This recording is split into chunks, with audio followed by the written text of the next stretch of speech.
1347 hours, May 29th, 1944. Captain William Wylie Galt stands on the rear deck of an M10 Tank Destroyer, hands gripping the .50 caliber Browning M2 HB. The weapon weighs 84 pounds without ammunition, with 300 rounds in metal boxes at his feet, another 52 pounds. Ahead, a German trench carved through the crest of Hill 209, southeast of Lanuvio, 5 feet deep, zigzagging across 400 meters of Italian hillside. Inside that trench, 40 soldiers of the Wehrmacht defending the Caesar line. Behind them, Rome. Behind Galt, 3 failed attacks by the 168th Infantry Regiment, one by friendly fire. The M10 weighs 29.6 tons. It blocks the northern exit of the trench. The 3-inch gun barrel points at the southern exit. The Germans have no way out. William Wylie Galt was born December 19, 1919, in Geezer, Montana, Judith Basin County, ranching country, open plains where cattle outnumbered people 10 to 1. His family worked cattle, not big operations like the corporate ranches farther south, but enough head to require real work, branding in spring, roundup in fall, winter feeding when snow covered the grass. Galt learned to ride at 4 years old. By 10, he understood cattle movement better than most adult ranch hands. Cattle do not think like humans. They move in patterns dictated by instinct and terrain. A good rancher does not force cattle where they do not want to go. He closes off routes they should not take, blocks escape paths, controls geometry. The cattle move themselves into corrals, into chutes, into holding pens, because all other options have been eliminated. Galt attended Montana State College starting in 1938. He studied animal husbandry, the science of breeding and raising livestock. But the practical knowledge came from childhood. How to position horses to funnel a herd, how to use fencing to channel movement, how to recognize when an animal will bolt, and how to prevent it.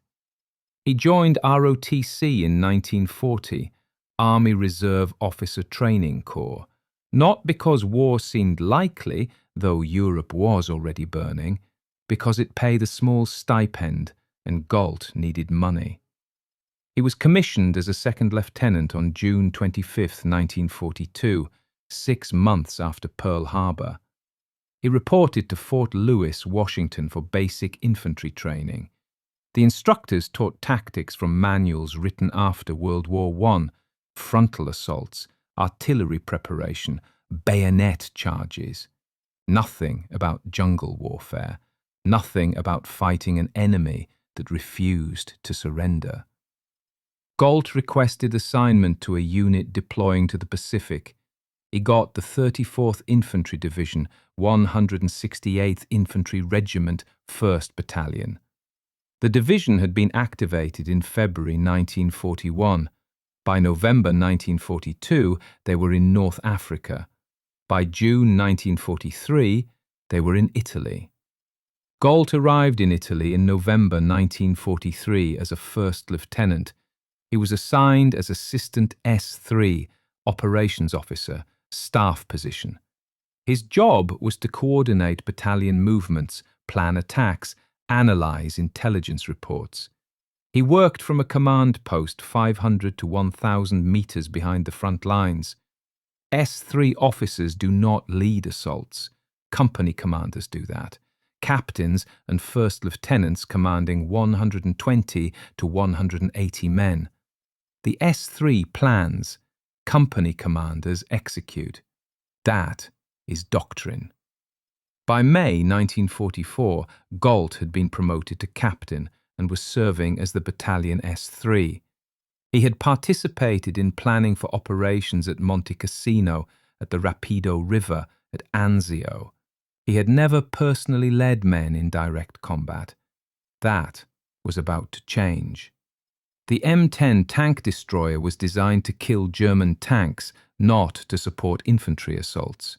The designation was 3-inch gun motor carriage M10, built on an M4 Sherman chassis with a modified hull and a new turret. The armour was thinner than a Sherman. Frontal hull plating was 38 mm at 55 degrees. The gun mantlet was 57 mm at 45 degrees. Side armour was 19 mm. Rear armour was 19 mm. A German 7.5 cm PaK 40 anti-tank gun could penetrate the M10's side armour at 1,500 metres. The 88 mm could do it at 2,000 metres. The M10's advantage was not armour, it was the gun. The 3-inch M7 gun fired armour-piercing rounds at 792 metres per second. It could penetrate 101 millimetres of armour at 1,000 metres. Against German Panzer IVs and Panthers, that was adequate. Against German fortifications, the gun was useful, but not decisive. High explosive rounds could destroy bunkers, but trenches were harder. You needed direct fire into the trench itself. That required getting close. The M10's secondary armament was a .50 caliber Browning M2 HB machine gun, mounted on a ring at the rear of the turret. The turret was open-topped, no roof. This made the vehicle vulnerable to artillery and mortar fire, but it also made the .50 caliber accessible. The gun weighed 84 pounds. The ammunition came in metal boxes holding 50 rounds each. Loaded, each box weighed approximately 35 pounds. Standard load was 300 rounds, but some crews carried up to 1,000 if they expected infantry contact. The 50 caliber fired a 12.7 mm cartridge at 930 meters per second. Effective range against personnel was 1,830 meters. Maximum range was over 7,000 meters. Cyclic rate of fire was 450 to 600 rounds per minute. The weapon could sustain fire for extended periods if the barrel did not overheat. In practice, gunners fired in bursts, 3 to 5 seconds, 10 to 15 rounds, then pause, assess, fire again.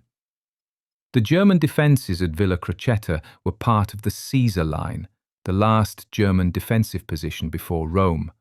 The line ran roughly east to west through the Alban Hills southeast of the city. Villa Crocetta sat on the crest of Hill 209, elevation approximately 209 metres above sea level.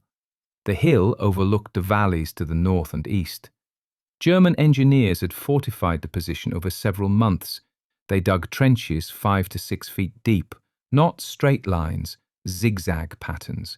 Each leg of the trench ran 10 to 15 metres before turning at an angle. This design prevented enfilade fire. A soldier firing down the length of a straight trench could kill everyone in it. In a zigzag trench, each turn created a protected section. The Germans also built dugouts, small reinforced chambers carved into the trench walls. Soldiers could shelter there during artillery bombardments. The trenches connected machine gun positions, MG-42s. The German MG-42 fired 7.92 mm rounds at 1,200 to 1,500 rounds per minute. In defensive positions with interlocking fields of fire, a single MG-42 could stop an infantry company. Villa Crocetta had at least 6 MG-42 positions covering the approaches. Anzio Beachhead had been established on January 22, 1944. 4 months later, the Allies were still contained. 6th Corps, commanded by Major General Lucien Truscott, began the breakout operation on May 23, 1944. The objective was to penetrate the Caesar Line and reach Rome before the Germans could establish another defensive line farther north. The 34th Infantry Division was assigned to break through southeast of Lanuvio. Their immediate objective was Villa Crocetta. If they took Hill 209, they could advance north toward Lanuvio and outflank German positions to the west. If they failed, the entire 6th Corps advance would stall. The 1st Battalion, 168th Infantry Regiment, attacked Villa Crocetta on May 28, 1944. First attack. Companies A and C led the assault. They moved up the hill at 0600 hours. German artillery began falling before they covered 200 meters. MG-42 fire from the trenches cut down the lead squads. The attack stalled at 0730 hours. Casualties were significant, but not catastrophic. 15 men killed, 40 wounded. The battalion pulled back and requested artillery support. Second attack, same day. 1430 hours. American artillery pounded Hill 209 for 20 minutes, 105mm and 155mm shells, high explosive. When the barrage lifted, Companies A and C attacked again. The Germans had sheltered in their dugouts during the artillery. When the shells stopped falling, they emerged and manned their positions. The MG-42s opened fire. The attack failed again. 20 men killed, 60 wounded. The battalion commander requested another artillery preparation for the next day. Third attack, May 29th, 0800 hours. This time, something went wrong with the artillery fire control. American shells fell short. They landed on Company A's assembly area. The men were preparing to advance when the 155mm rounds hit. The explosions killed 7 men instantly. Another 12 were wounded. Soldiers who had been ready to attack now refused to move. Officers screamed orders. Some men obeyed. Others sat down and would not get up. Not cowardice, shock. When your own artillery kills your friends, trust disintegrates. The attack went forward anyway. What was left of it? Maybe 60 men instead of 120. They reached the base of Hill 209 before German fire stopped them. 10 more killed, 20 more wounded. The battalion pulled back. Companies A and C were combat ineffective. Records from the 168th Infantry Regiment describe the situation as approaching complete demoralization. Captain Galt watched all 3 attacks from the battalion command post. As S3, his job was to observe, analyze, and recommend changes to the plan. After the 3rd failure, he told the battalion commander that infantry alone could not take Villa Crocetta. The German trenches were too well positioned. The MG-42s had overlapping fields of fire. Artillery could not suppress them because they sheltered during barrages.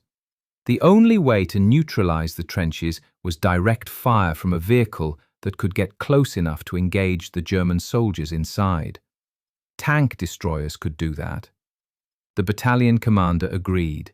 He ordered a 4th attack for 1,315 hours, May 29th. 4 M10 Tank Destroyers and 3 light tanks would support the assault. Galt left the command post at approximately 1300 hours. He walked forward to observe the attack. He found Staff Sergeant West R. Lyon from the 894th Tank Destroyer Battalion near a cluster of olive trees 400 meters south of Hill 209. Lyon was a spotter for one of the M10 crews. Galt asked Lyon what he thought about the plan. Lyon said it depended on how close the TDs could get. If they stayed at 500 meters and fired indirect, they would not kill enough Germans to matter. If they closed to 100 meters, they could suppress the trenches, but they would be vulnerable to German anti-tank guns. Galt asked if Lyon's crew would get that close. Lyon said his crew would do whatever the platoon leader ordered. The platoon leader was First Lieutenant John S. Jarvie. Jarvie's M10 was reloading ammunition near the tree line. Galt walked over. Jarvie's crew was loading 3-inch rounds into the turret. The loader, Corporal Elmer F. Park, passed shells to the gunner, Sergeant Robert D. Lightsey. The driver, Corporal John F. Perkins, was checking the track tension. The assistant driver, Private Reema H. Connor, was refilling the 50 caliber ammunition boxes. Galt introduced himself. He asked Jarvie if the TD would advance with the infantry. Jarvie said that was the plan. Galt asked how close. Jarvie said as close as necessary. Galt asked if anyone was operating the 50 cal. Jarvie said no. The crew did not have anyone dedicated to the ring mount. They would use it if they had time, but the priority was the main gun. Galt made a decision that violated every principle of staff officer conduct. He told Jarvie he was coming along. Jarvie hesitated. This was not standard. Captains did not ride tank destroyers into combat, especially not S3 officers. Galt said he was not asking permission. He was informing Jarvie of his intent. Jarvie said, "Yes, sir." The M10 advanced at 13:15 hours. Perkins drove. The vehicle moved at approximately 15 kilometers per hour across the uneven ground.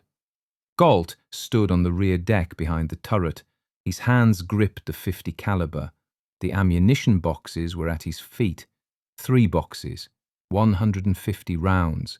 Not enough for sustained fire, but enough for what he had in mind. The infantrymen from companies B and D followed 30 meters behind the M10. They used the vehicle for cover. German artillery started falling at 300 meters from Hill 209. The shells landed to the left and right, but not directly on the M10. Galt could hear fragments hitting the hull. The armor held. At 200 meters, MG-42 fire began. The rounds sparked off the front glacis and turret. Some ricocheted. One bullet hit the 50 caliber's receiver and glanced off. Galt felt the impact through his hands. The M10 kept moving. At 150 meters, Technical Sergeant Irvin M. Frey, one of the infantrymen following behind, shouted and pointed. A German anti-tank gun, 7.5 centimeter Pak 40. Positioned in a revetment 400 meters to the east, the gun crew was traversing the barrel toward the M10. Frey yelled the bearing to Jarvie through the open turret. Jarvie relayed it to Lightsey. The gunner swung the 3-inch gun. The turret hydraulics whined. Lightsey fired. The M10 rocked backward. The muzzle blast was deafening. Galt saw the tracer arc across the valley. The round hit the revetment. The Pak 40 exploded. Smoke and dust. The German crew was dead. Park ejected the spent casing and loaded another round. The M10 continued forward. At 100 meters, the M10 entered the olive grove at the base of Hill 209. The trees provided some concealment, but not much. The German MG-42 positions had clear lines of sight through the gaps. Bullets snapped through the branches. Galt heard them overhead, supersonic cracks. The M10 broke through the far side of the grove at 75 meters from the crest. Open ground ahead, steep slope. The German trenches were visible now, dark lines carved into the hillside. Galt saw movement. Helmets. The distinctive German coal scuttle shape. The MG-42s were firing from prepared positions. Galt pulled the charging handle on the 50 caliber. The bolt cycled, a round chambered. He aimed at the nearest trench and pressed the trigger. The gun roared. Tracer rounds streaked uphill. The recoil pushed Galt backward, but he leaned into it. He walked the fire left to right across the trench line. At 50 meters, the M10 reached the trench. This was the moment Galt had been thinking about since he watched the third attack fail. Trenches are designed to protect soldiers from frontal fire. You dig down, you build walls. You create angles that deflect bullets and shrapnel. But trenches are also traps.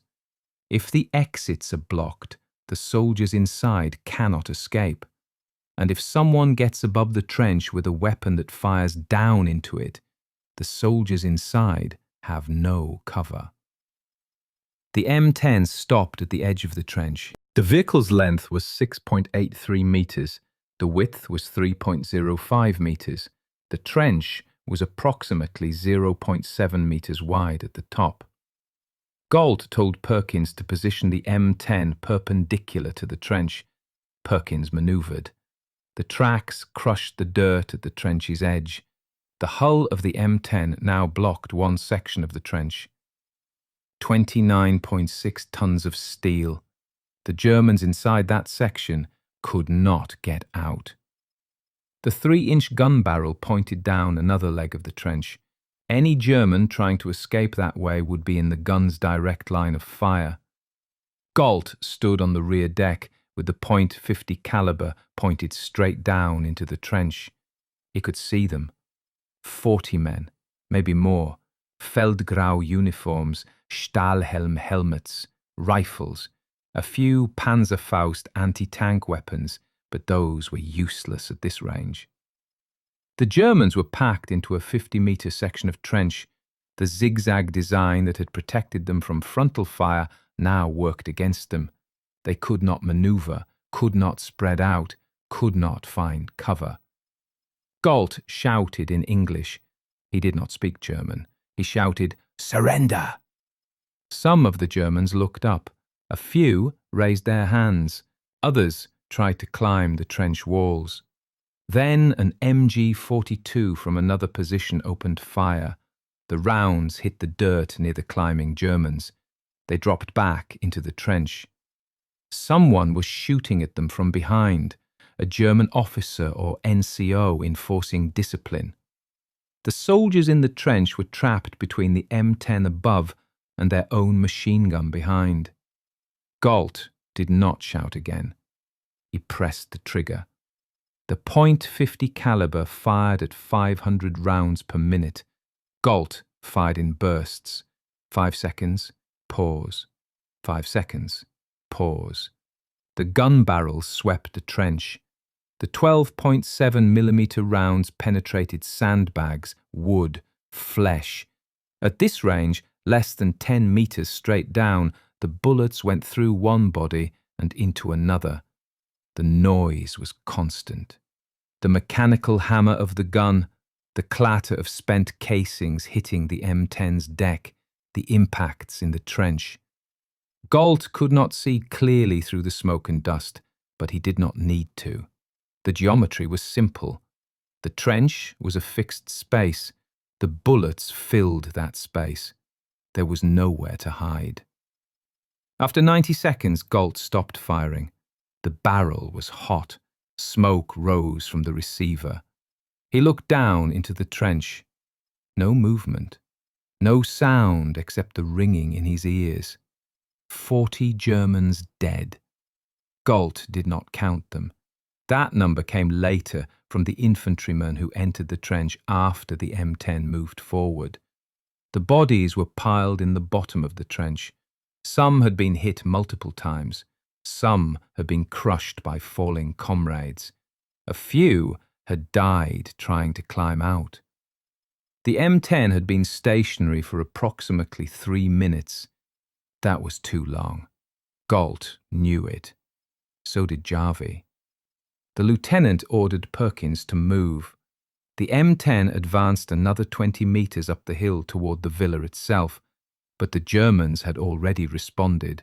A counterattack was forming. At approximately 14:20 hours, a German infantry company, supported by 4 self-propelled guns, moved toward Hill 209 from the northwest. The guns were probably Stug 3 assault guns, 75mm main armament, lower profile than tanks, harder to spot. One of them maneuvered behind the villa and gained line of sight to Galt's M10. The German gunner fired. The round was either a 75mm or an 88mm. Testimony conflicts. What is certain is that the shell penetrated the M10's open turret. It entered from the left side and detonated inside. Corporal Perkins, the driver, was in the hull and survived the initial impact. He testified later that the shell came through the turret and he saw Lieutenant Jarvie and Sergeant Lightsey fall to the bottom. Captain Galt was standing on the rear deck. The explosion threw him forward. He collapsed across the .50 caliber. Corporal Park, the loader, was killed instantly. Private Connor, the assistant driver, was wounded, but alive. Perkins and Connor evacuated the burning vehicle. They pulled Connor out through the driver's hatch and ran.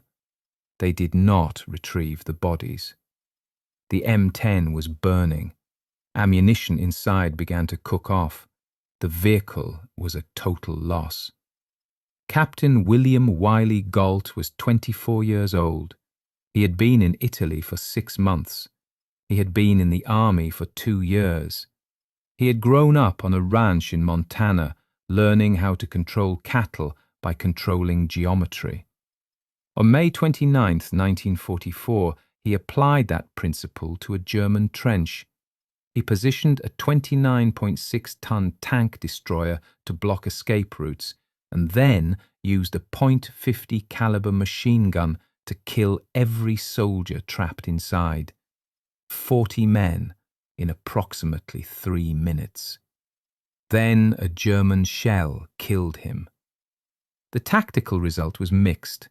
Villa Crocetta was not taken that day. The German counterattack pushed the remnants of Companies B and D back down the hill. A fifth attack on May 30th also failed. Villa Crocetta remained in German hands until the 36th Infantry Division broke through the Caesar line near Velletri to the east. That breakthrough forced the Germans to withdraw from the entire line. Rome fell on June 4th, 1944. But the trench Galt had cleared on May 29th was no longer a threat. The position that had stopped 3 American attacks was neutralized, and the method Galt used would be studied. The Medal of Honor citation was approved on January 4th, 1945.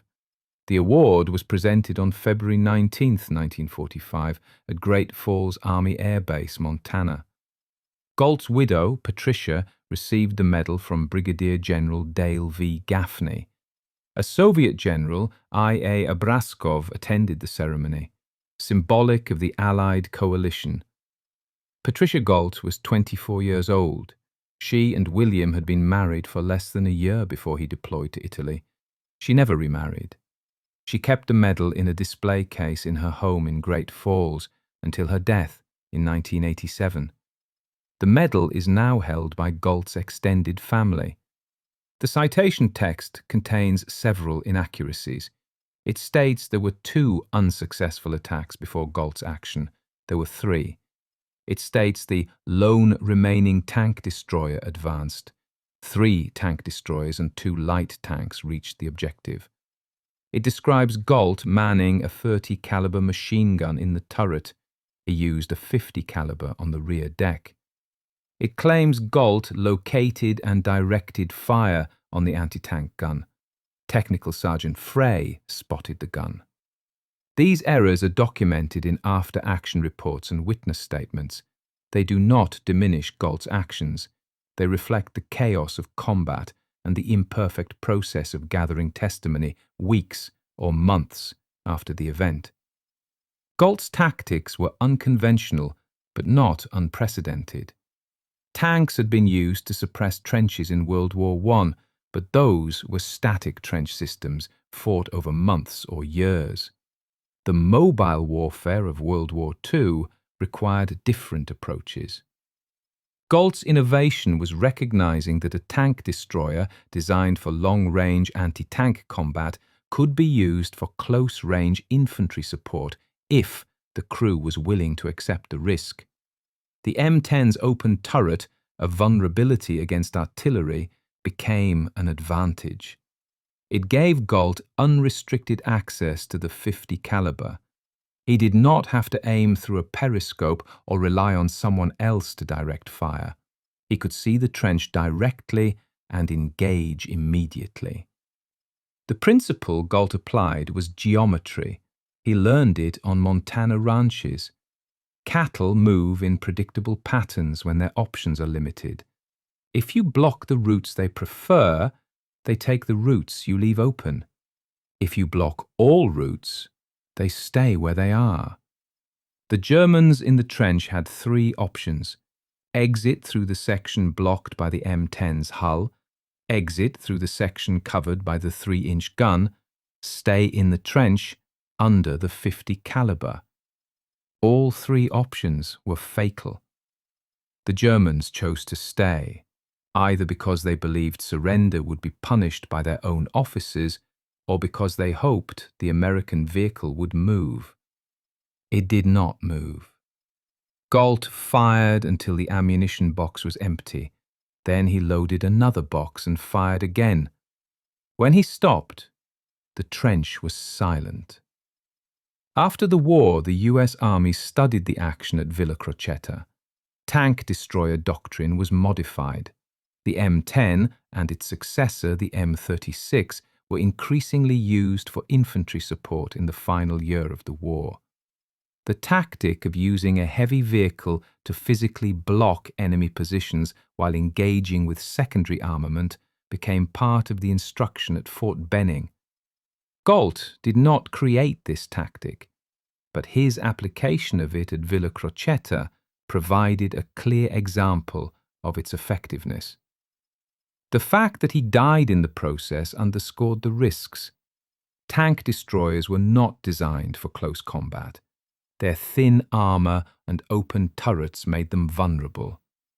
But in the right circumstances, with the right crew and the right terrain, they could achieve results that infantry alone could not. Galt's body was recovered from the M10 after the Germans withdrew from Hill 209. He was buried initially at the US military cemetery in Nettuno, Italy, on September 6, 1944. In 1948, his remains were repatriated to the United States and buried at Mount Olivet Cemetery in Great Falls, Montana. His grave is marked with a standard military headstone. The Medal of Honor citation is engraved on a plaque nearby. Every Memorial Day, local veterans groups place flags on the graves at Mount Olivet. Galt's grave receives one. Most visitors do not know his story. They see the Medal of Honor marker and assume he did something brave. They are correct, but they do not know the details, the trench, the geometry, the 40 Germans who could not escape, the 50 caliber firing straight down, the 88mm shell that ended it. In 2016, the Army Reserve Centre in Great Falls was renamed the Captain William Wylie Galt Armed Forces Reserve Centre. The ceremony was attended by family members, local officials, and veterans from the 34th Infantry Division Association. A plaque inside the building describes Galt's actions at Villa Crocetta. It includes a photograph of him in uniform. He looks young. He is smiling. The photograph was taken before he deployed to Italy. Before he stood on an M10 and killed 40 men in 3 minutes, before the shell hit. The 50 caliber Browning M2HB is still in service. It has been used by the US military since 1933. The weapon Galt fired on May 29, 1944 was destroyed with the M10, but the design is the same. The mechanism is the same. The ammunition is the same. A modern 50 cal fires at the same cyclic rate Galt's weapon did, 450 to 600 rounds per minute. The effective range is still 1,830 meters. The muzzle velocity is still 930 meters per second.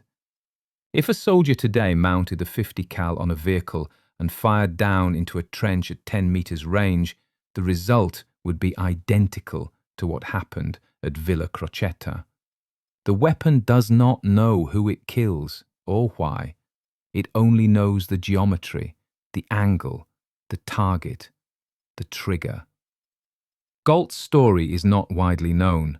The 34th Infantry Division fought in North Africa, Italy, and the final push into Germany. They participated in major battles, Monte Cassino, Anzio, the Gothic Line. Hundreds of men from the division were killed. Thousands were wounded. Galt is one name among many.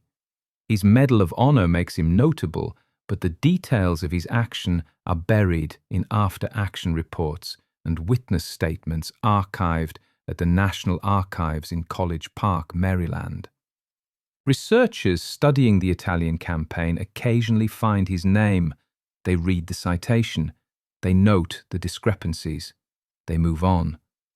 There are too many stories to tell them all, but some details matter. Galt was not a career soldier. He was a rancher's son who joined ROTC for the money and got swept into a war he did not start. He learned how to control cattle on Montana plains. He applied that knowledge to a German trench in Italy. He killed 40 men because the geometry left them no escape. Then he died because a tank destroyer with an open turret is vulnerable to an 88mm shell. The story is simple. The implications are not. War is about geometry, terrain, angles, fields of fire, blocking positions. Galt understood this because he grew up closing gates and positioning horses to funnel cattle. The principles are universal. You do not chase what you want to control. You block where it should not go. It moves itself into the place you prepared. That is what Galt did at Villa Crocetta. He prepared the trap. The Germans walked into it. The .50 caliber did the rest. If you're watching from the United States, the United Kingdom, Canada, Australia, or anywhere else in the world, you're part of keeping this story alive. These men fought in places most people cannot find on a map. They used weapons most people have never seen. They applied principles most people do not understand. But the record exists. The after-action reports, the witness statements, the medal citations, the photographs of trenches on Italian hillsides, the graves in Montana, the plaques in reserve centres. Someone has to remember. Someone has to tell the story. Otherwise, William Wylie Galt is just a name on a headstone in Great Falls, just another casualty of World War II, just another Medal of Honor recipient who did something brave and died. He was more than that.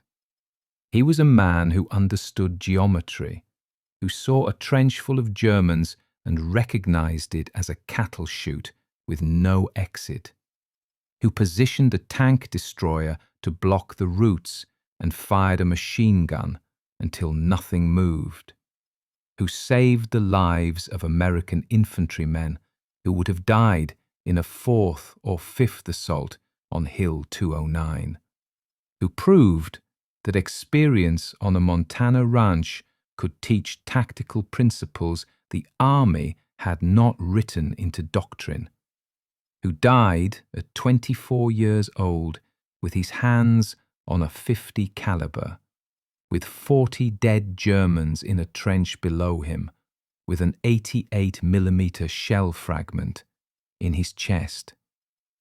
That is the story, the geometry, the trench, the weapon, the result. No embellishment, no speculation about what Galt felt or thought, just the facts recorded in the archives, the distance, the caliber, the number of dead, the time, the place, the men, the terrain, the war. William Wylie Galt proved that civilian skills matter in combat, that a rancher from Montana can kill more Germans in 3 minutes than a company of infantry can in 3 days, that geometry is universal, that a 50 caliber Browning M2 HB firing at 500 rounds per minute into a confined space will kill everything inside, that open-topped tank destroyers are vulnerable to 88mm shells, that Medal of Honor citations contain errors because testimony is gathered under stress and recorded by clerks who were not there, that Villa Crocetta was not taken until the German line collapsed elsewhere, that Rome fell 6 days later, that Galt is buried in Montana, that his medal is held by his family, that his name is on a building in Great Falls, that his story is archived in College Park, that someone, somewhere, still remembers.